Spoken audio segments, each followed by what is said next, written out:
மச்சான் நம்ம அனிமே குமார் இருக்கான்ல. யாரா? அதான்டா அனிமேடா. ஓ அவரா? அவரை நான் தான் ஹாஸ்பிட்டலில் சேர்த்தேன். அவன் உயிரோட இருக்க மாட்டானா? அப்படி என்னடா பண்ணான் அவன்?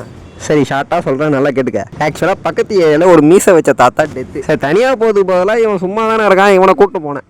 அதுக்கு இந்த நான் என்ன பண்ண தெரியுமா? ஃப்ளாஷ்பேக். சொந்தக்காரங்களாம் சொல்லிட்டீங்களா? டீ எதுக்குப்பா? ஃபஸ்ட்டு அந்த தாத்தா குறுகுறும் பார்த்துக்கிட்டே சோகமாக தான் நின்றுட்டு இருந்தான். நானும் அவங்க ஏரியா தானே அந்த தாத்தா, சரி ரொம்ப ஃபீல் பண்ணுறா பொழுதுன்னு நினச்சிட்டு விட்டுட்டேன். திடீர்னு சிரிக்கிறான்டா அவன். சரி அப்புறம் என்ன பண்ணேன்? அப்புறம் நான் அவனை விட்டு 10 ஸ்டெப் தள்ளி கூட்டத்தோட போய் நின்றுக்கிட்டேன்.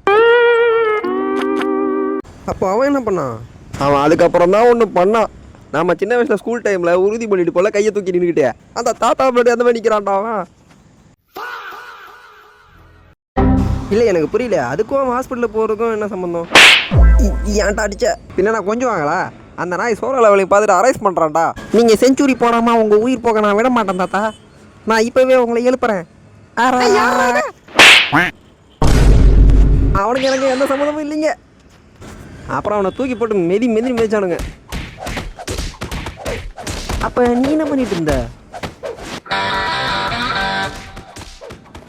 என்னடா அப்படி பார்க்குற? அந்த நாயை காவந்து பண்ண போய் என்னால உயிரோட முடியாது. டீ சூடாக இருக்குது, கம்முன்னு ஓரமாக நின்று குடிச்சிட்டு போக வேண்டியதான்.